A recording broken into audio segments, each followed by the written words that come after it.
start.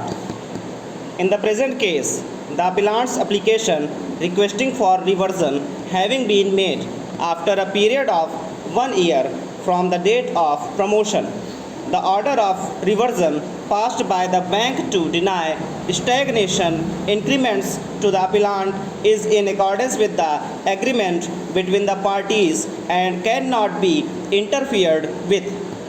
However, in the matter of stopping the promotion for all times to come, we are of the view that the order of the bank is not in accordance with the bipartite agreement dated 13/4/1988.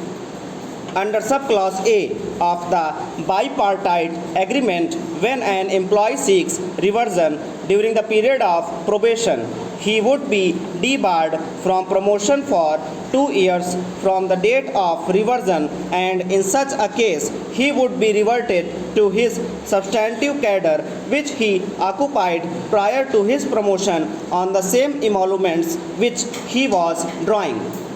Therefore, if the reversion is sought for and is granted to an employee on his request during the period of probation, he can be denied future promotion only for a period of 2 years. Under clause 3.8 on promotion to the officer's cadre, the employee would be on probation for a period of 1 year, and the period of probation may, if necessary, be extended to a total period of 2 years in the discretion of the bank. Clause 3.9 does not provide for automatic confirmation of the probationer after a period of 1 year. The confirmation would not occur automatically, be a flux of time. The order of appointment also does not clearly indicate that the confirmation of the appellant on the officer's post would automatically follow at the expiry of the period of 1 year. The service rules which we have mentioned do not specifically provide for such eventuality. The expiry of the order confirming the officer is required to be passed, and if no such order is passed, he shall be deemed to have continued on probation unless the terms of appointment or the relevant rules governing the service conditions provide otherwise. The submission of the learned counsel for the appellant that the appellant, having moved an application for withdrawal of his request for reversion prior to his being relieved from the post and reliance placed on the decisions rendered by this court on the point of resignation and voluntary retirement, has no application in the present case. Those decisions are in relation to resignation and voluntary retirement and are based on the legal proposition that unless the employee is relieved of his duty after acceptance of offer of voluntary retirement or resignation, dual relationship of the employee and the employer does not come to an end.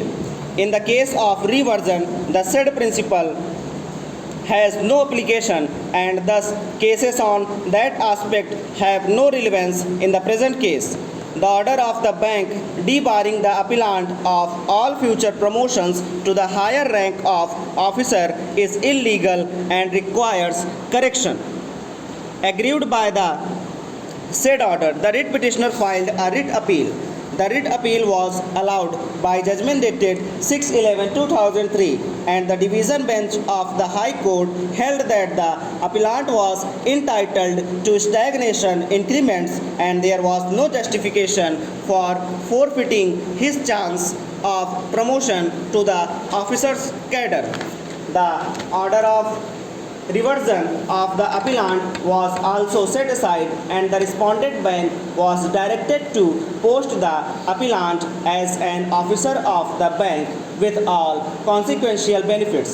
Thereafter, the respondent bank filed a review petition praying for review of judgment dated 6/11/2003 passed by the writ appeal court. The review court found factual errors in the judgment, and on the basis of such factual errors, the application of law was found to be improper, and with these findings, the court came to the conclusion that the judgment of the division bench allowing the writ appeal was not in accordance with law. Stop.